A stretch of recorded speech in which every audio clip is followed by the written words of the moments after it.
ہم نے تو گلشن کے تحفظ کی قسم کھائی ہے. آپ کے نعروں کی گونج میں تشریف لاتے ہیں حافظ قیم الہی زہید صاحب. نعرہ تکبیر، نعرہ تکبیر. جب تک سورج چاند رہے گا، آواز نہیں آ رہی بھائی، آواز نہ. جب تک سورج چاند رہے گا، جب تک سورج چاند رہے گا، تشریف لاتے ہیں حافظ قیم الہی زہید صاحب. نعرہ تکبیر، نعرہ تکبیر. آنکھوں کو بلند کر کے جواب دیجئے.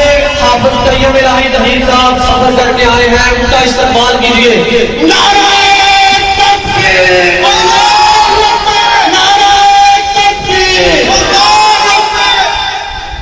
نحمده ونصلي على رسوله الكريم. بسم الله الرحمن الرحيم. قال الله تبارك وتعالى في كلام المجيد والفرقان الحميد: يا أيها الذين آمنوا أطيعوا الله وأطيعوا الرسول وأولي الأمر منكم. وقال رسول الله صلى الله عليه وسلم: تركت فيكم أمرين لن تذلوا ما تمسكتم بهما كتاب الله وسنته.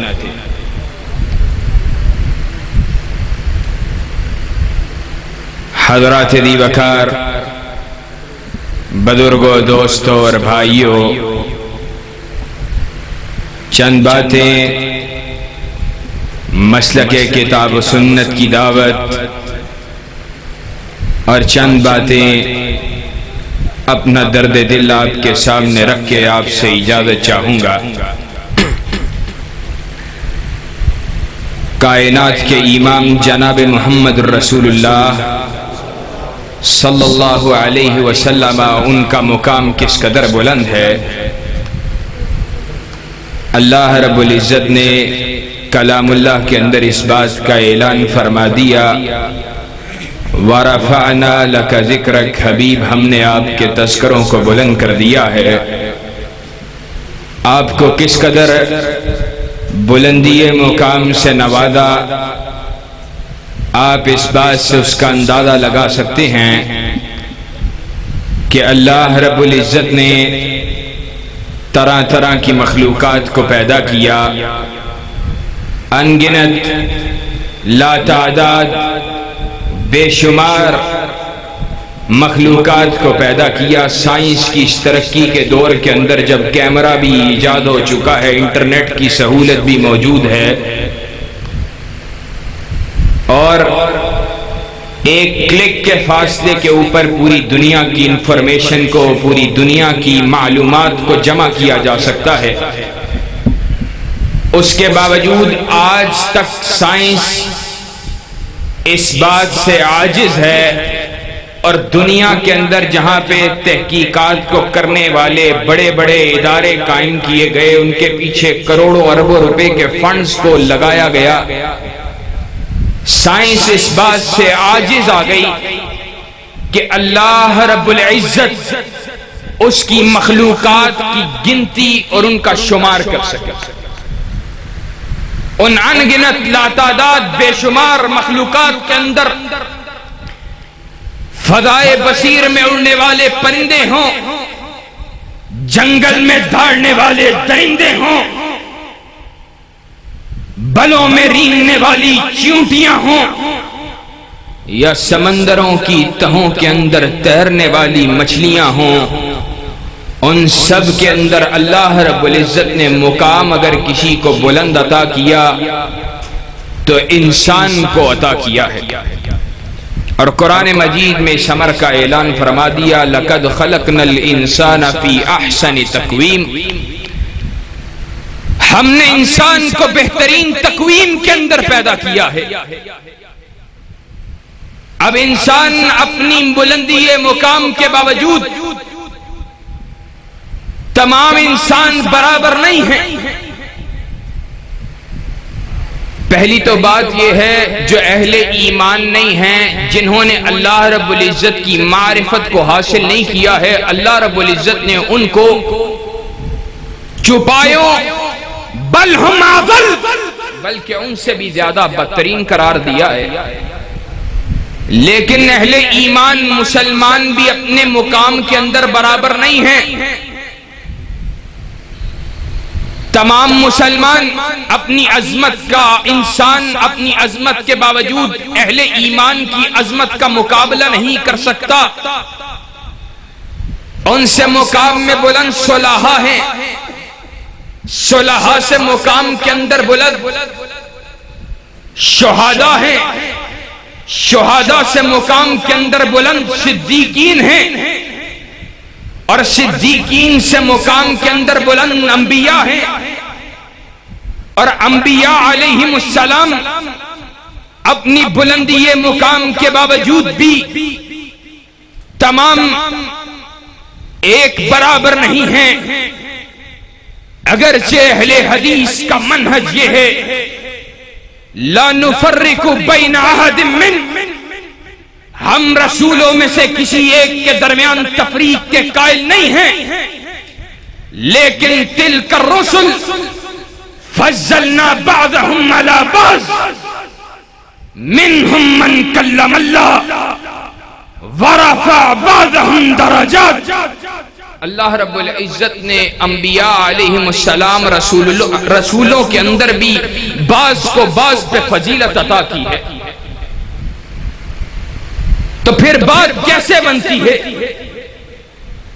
اربوں مخلوقات کے اندر چرند پرند درندے، حیوانات، جنگل میں دوڑنے والے درندے، فضائے بصیر میں اڑنے والے پرندے، سمندر کی تہوں کے اندر تیرنے والی مچھلیاں، مقام کے اندر انسانوں کی عظمت کا مقابلہ نہیں کر سکتی، اور انسان اپنی بلندی مقام کے باوجود مسلمان کی عظمت کا مقابلہ نہیں کر سکتا، اور اہل ایمان اپنے مقام کی بلندی کے باوجود صلحاء کی عظمت کا مقابلہ نہیں کر سکتا، اور صلحاء اپنے مقام کی بلندی کے باوجود صدیقین کی عظمت کا مقابلہ نہیں کر سکتے، اور صدیقین اپنے مقام کی بلندی کے، صلحاء اپنے مقام کی بلندی کے باوجود شہداء کی عظمت کا مقابلہ نہیں کر سکتے، اور شہداء اپنے مقام کی بلندی کے باوجود صدیقین کی عظمت کا مقابلہ نہیں کر سکتے، اور صدیقین اپنے مقام کی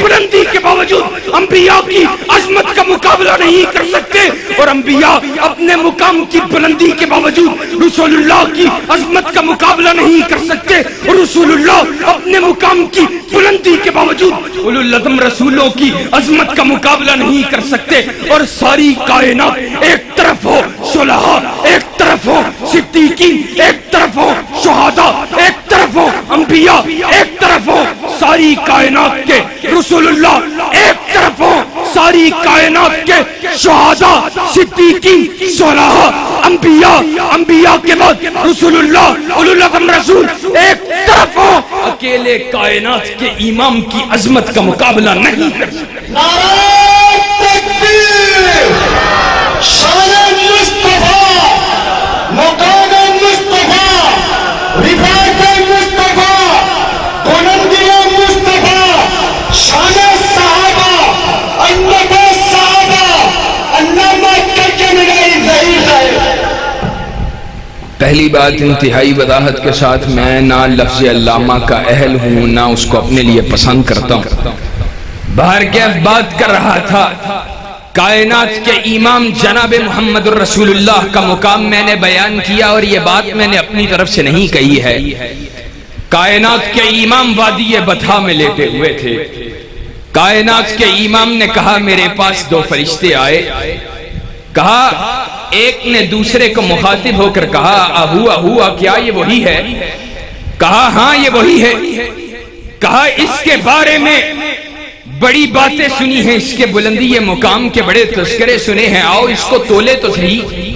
کہا مجھے ایک کے ساتھ تولا گیا، میزان کو قائم کیا گیا، ایک کے ساتھ تولا گیا۔ کہا میرا پلڑا باری 10 کے ساتھ تولا گیا، 100 کے ساتھ، 1000 کے ساتھ، 10,000 کے ساتھ، حتیٰ کہ کائنات کے امام نے خود اعلان فرمایا، کہا فرشتے نے مخاطب ہو کر دوسرے سے کہا اس کو اس طرح مت تولو، اگر ساری کائنات کو ایک پلڑے میں ڈالا جائے، تنہا مصطفیٰ کو دوسرے پلڑے میں ڈالا جائے، ساری کائنات کا پلڑا ہلکا ہوگا، کائنات کے امام کا پلڑا بھاری ہوگا۔ اور آج یہی اہل حدیث کی دعوت ہے، یہی اہل حدیث کا منہج۔ میں نے آیات پڑھی، میں نے آیت مبارکہ تلاوت کی اور حدیث مبارکہ تلاوت کی ہے، کہا اے ایمان والو اللہ اور اس کے رسول کی اطاعت کرو، بتلاؤ کائنات کے امام جیسے بلند مقام والے کے ہوتے ہوئے کسی دوسرے کی بات کائنات کے امام کی بات کے مقابلے پہ چل سکتی ہے اور چل سکتی ہے؟ تو پھر اہل حدیث کی دعوت بھی یہی ہے، اہل حدیث کی دعوت یہ ہے۔ اور لوگوں اپنے اپنے اماموں کی باتیں کرنے والوں، اور تمہاری باتوں اور تمہاری دعوت کا عالم تو وہ ہے جو قوم موسیٰ علیہ السلام اس کا عالم تھا۔ اللہ رب العزت نے آسمان سے من و سلوہ کو نازل کیا، قوم موسیٰ کے لوگ وہ کس قدر نااہل ہیں، وہ کہتے ہیں ہمیں آسمان سے آنے والے کھانوں کی ضرورت نہیں ہے، ہمیں زمین کے پیاز کی ضرورت ہے، زمین کے تھوم کی ضرورت ہے، زمین کے لہسن گنڈے کی ضرورت ہے۔ اللہ رب العزت نے کلام اللہ کے اندر اس بات کا اعلان فرما دیا، اتستبدلون الذی هو ادنی بالذی هو خیر۔ کیسے ظالم ہو، کیسے ناعاقبت اندیش ہو، کیسے نااہل ہو، او اعلیٰ کو چھوڑتے ہو، ادنا کے پیچھے بھاگتے ہو۔ اہل حدیث کا اعلان کیا ہے؟ اہل حدیث کا اعلان یہ ہے، فقہ حنفی کو زمین پہ لکھا گیا، فقہ مالکی کو زمین پہ لکھا گیا، فقہ شافعی کو زمین پہ لکھا گیا، اور جتنی بھی فقہ ہیں ان کو زمین پہ لکھا گیا ہے۔ آسمان سے کوئی چیز آئی ہے تو یا رب کا قرآن آیا ہے یا کائنات کے امام کا فرمان آیا ہے؟ بتلاؤ ہمارا عقیدہ ہے کہ نہیں ہے؟ انشاءاللہ جب تک ہم زندہ ہیں مسلک کتاب و سنت کی دعوت دیتے رہیں گے، انشاءاللہ دو گے، مسلک کتاب و سنت کی طرف لوگوں کو بلاؤ گے۔ اور آج کس قدر افسوس کی بات ہے، بات کو تیزی کے ساتھ منطقی انجام کی طرف لے کے جا رہا ہوں۔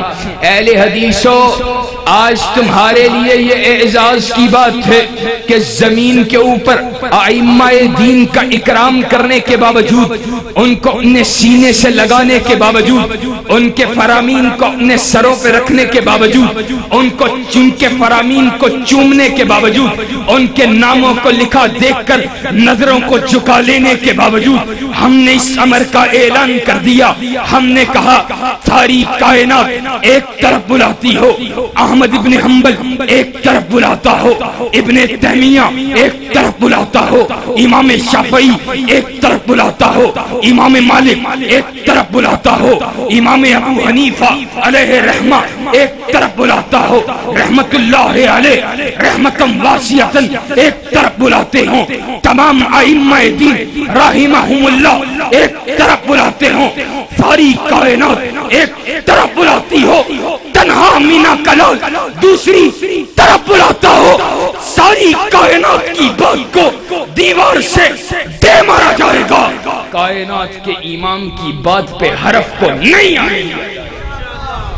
نعرہ تکبیر، عظمت مصطفیٰ، شان مصطفیٰ۔ اور ہمارا اعلان یہ ہے اہل حدیثوں، تم کائنات کے امام کے مقابلے پہ ابو حنیفہ و احمد ابن حنبل رحمہ اللہ ان کی بات کو تو نہیں مانتے، لیکن کس قدر افسوس کی بات ہے، کائنات کے امام کے نظام کے مقابلے پہ زرداری، نواز شریف اور عمران خان کے نظام کو مان لیتے ہو۔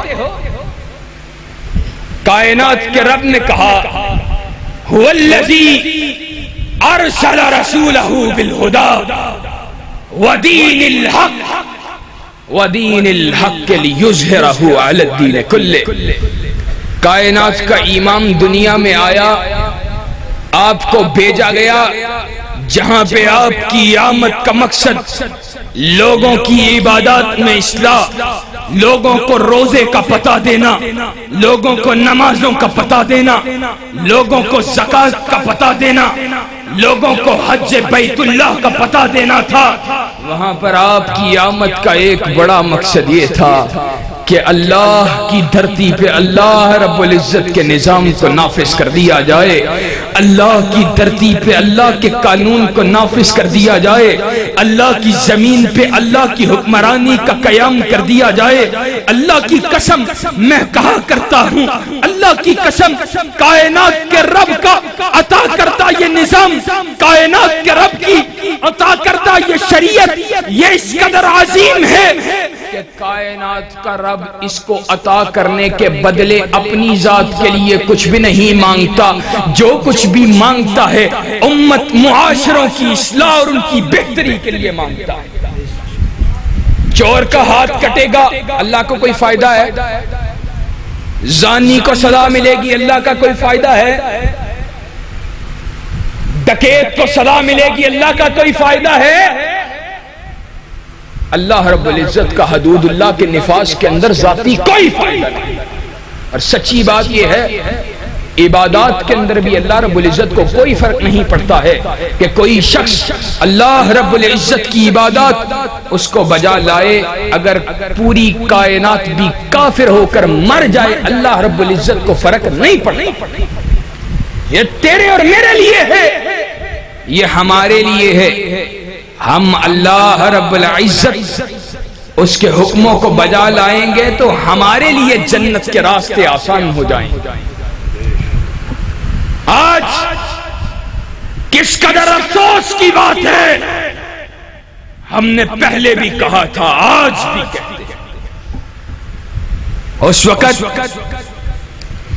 تم نواز شریف کو آزما رہے تھے، تم زرداری کو آزما رہے تھے. ہم نے گلیوں میں بازاروں میں کہا تھا، ہم نے کہا تھا ایک وقت آئے گا تم عمران خان کو بھی آزماؤ گے، لیکن معاشرے کو امن نہیں مل سکتا ہے. معاشروں کو امن ملے گا تو کائنات کے رب کے عطا کردہ قانون سے ملے. لوگوں، آج تمہارے ضمیروں کے اوپر کس نے چادر کو ڈال دیا ہے؟ آج تمہارے گھر کے اندر واقعہ کوئی پیش، اللہ نہ کرے کسی کے گھر میں کوئی واقعہ پیش آئے. ابھی پچھلے دنوں ہم چیختے رہے، چلاتے رہے، ہم تمہارے آگے ہاتھ جوڑتے رہے. ہم نے کہا ہم تم سے اپنی ذات کے لیے کچھ نہیں مانگتے، ہم تم سے اللہ رب العزت کی دھرتی پہ اللہ رب العزت کے قانون کی عملداری کو مانگتے ہیں. ہماری ماں، ہماری بہن ظالم درندوں نے موٹر وے کے اوپر اس کی آبرو ریزی کی. اب بتلاؤ کیا جس قدر نقائص والے قوانین تمہارے پاس موجود ہیں، ان نقائص والے قوانین کے ہوتے ہوئے معاشروں کو امن مل سکتا ہے؟ اور یہ بات بھی کہہ دیتا ہوں، آج قانون الہی کی مخالفت کرنے والے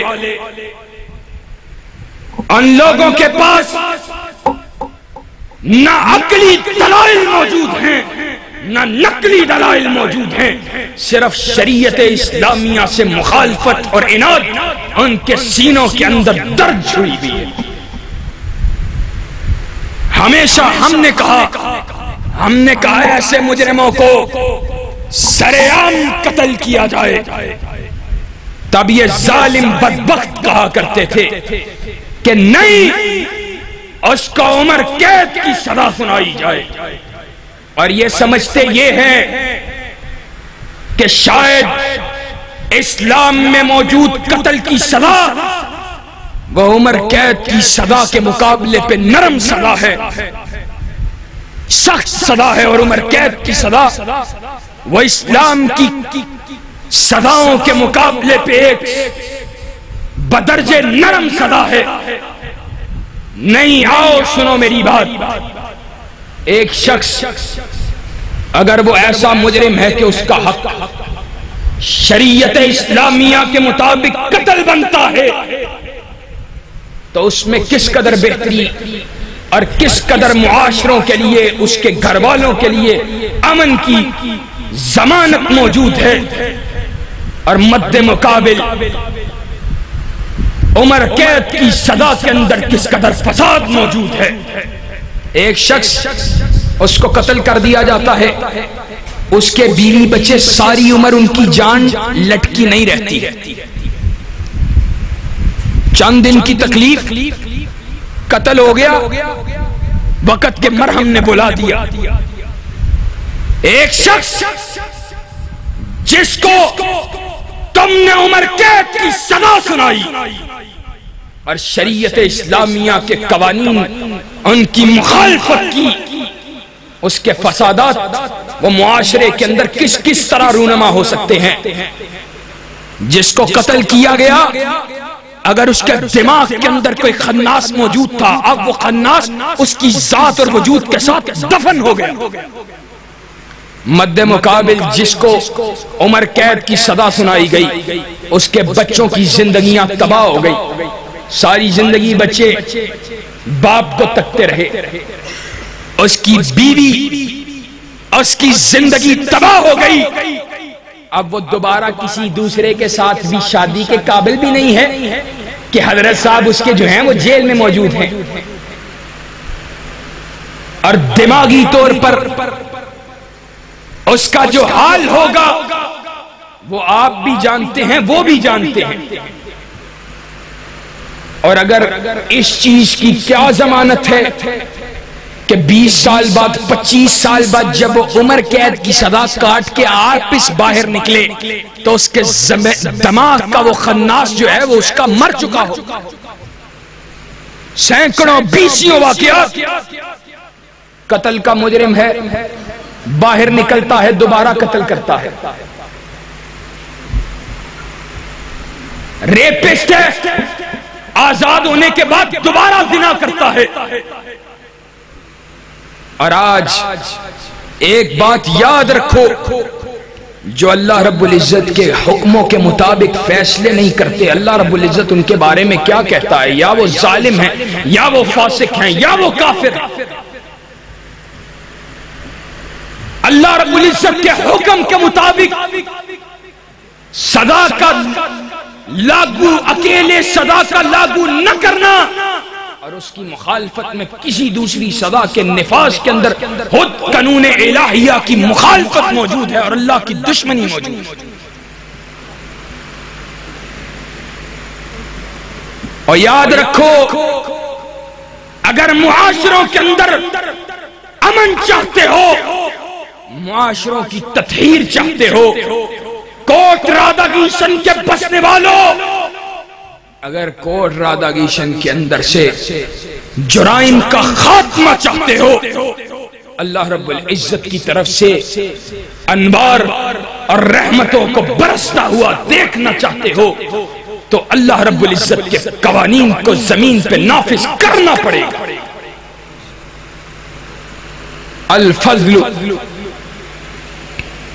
الفضل بما شہدت بہ العداد، جادو وہ جو سر چڑھ کے بولے۔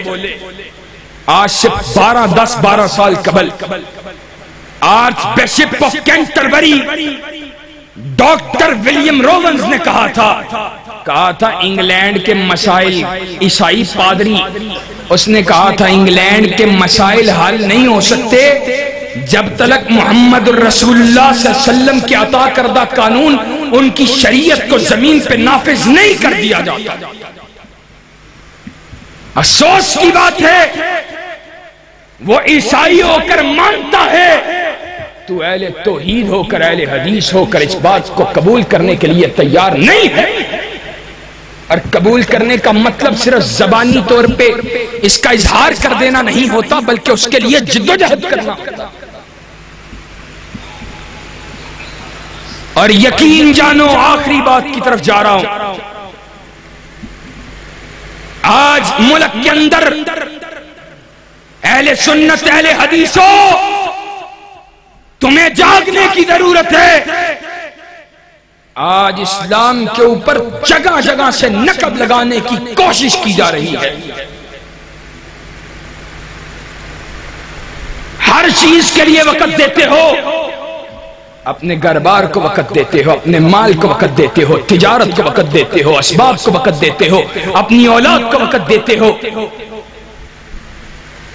اور جس مقصد کے لیے پیدا کیا گیا تھا تمہیں، آج دفاع اسلام کے لیے وقت دینے کے لیے بھی تیار نہیں ہو۔ نبی کے صحابہ کی توہین ہو رہی ہے، آج کہیں نبی کے صحابہ کو لعنت ان پر کی جا رہی، اور کہیں پر سیدنا صدیق اکبر کو کافر کہا جا رہا۔ اور اہل حدیث وہ غفلت کی نیند سویا ہوا ہو، نہیں، ہم آج اس امر کا اعلان کر دینا چاہتے ہیں، اہل حدیث اب جاگ اٹھا ہے، انشاءاللہ جاگ اٹھے ہو، انشاءاللہ ہم جاگ چکے ہیں، اور نبی کے صحابہ کی گستاخی کرنے دیں گے، اور ہم صدیق کو گالی دینے دیں گے، اور ہم فاروق کو گالی دینے دیں گے، ہم ذوالنورین و حیدر کو گالی دینے دیں گے، انشاءاللہ ہم معاویہ کا بھی دفاع کریں گے رضوان اللہ علیہم اجمعین، اور صحابہ کے دشمنوں کو اس ملک سے بھگا کے چھوڑیں گے، اس ملک میں عظمت صحابہ کے ڈنکے بجا کے چھوڑیں گے۔ نعرہ تکبیر، شان صحابہ، عظمت صحابہ۔ عبداللہ ابن مسعود نے کہا تھا، ان اللہ نظر فی قلوب العباد فوجد قلب محمد صلی اللہ علیہ وسلم خیر قلوب العباد فاصطفاہ لنفسہ وبعثہ برسالتہ۔ کہا اللہ نے لوگوں کے دلوں کو دیکھا، لوگوں کے دلوں میں سب سے زیادہ بلند دل، بلند پایا دل، وہ اللہ کے نبی کے دل کو پایا، کہا آپ کے مقام کو بلند کیا، آپ کو منصب رسالت کو عطا کر دیا، کہا پھر لوگوں کے دلوں کو دیکھا، ثم نظر فی قلوب العباد فوجد قلوب اصحابہ خیر قلوب العباد، کہا پھر لوگوں کے دلوں کو دیکھا، نبی کریم کے دل کے بعد بلند ترین دل اگر کسی کے پایا تو وہ نبی کے صحابہ کے دلوں کو پایا، اور ان کو اللہ کے نبی کے وزراء بنا دیا، اور ہم نبی کے بعد، نبیوں کے بعد دنیا کے سب سے زیادہ بہترین دلوں والی جماعت پہ کسی کو بھونکنے دیں گے انشاءاللہ۔ جو نبی کریم اور انبیاء کے بعد سب سے زیادہ بلند ترین دلوں والی، سب سے زیادہ بہترین ترین دلوں والی جماعت کے بارے میں بکواس کرے گا، اہل سنت کا بچہ بچہ ایسے ہر بدبخت کے ساتھ ٹکرا کر اس کو پاش پاش کر دے گا۔ نعرہ تکبیر، عظمت صحابہ۔ انشاءاللہ آخری بات حضرت شہید کے الفاظ میں کہے دیتا ہوں۔ حضرت شہید نے کہا تھا، کہا اور نبی کے صحابہ پہ تبرہ کرنے والوں اور نبی کے صحابہ کی گستاخیاں کرنے والوں، جاؤ سن لو، ہمارا اعلان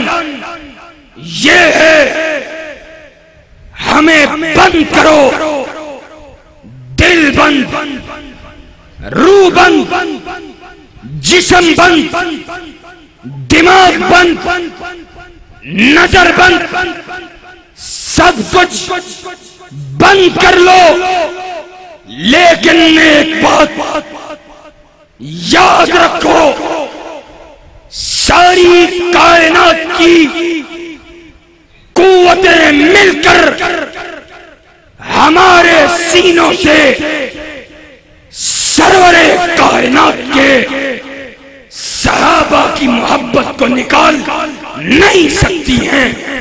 ہم اللہ کے فضل و کرم سے نبی کے صحابہ کی عظمت کو بیان کرتے رہیں گے اور دشمنان صحابہ کے دلوں پہ منہ تلتے رہیں گے۔ وآخر دعوانا ان الحمدللہ رب العالمین۔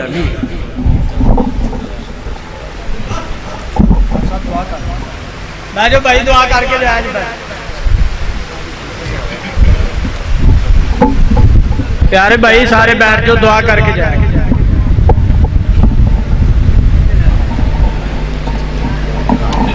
آجو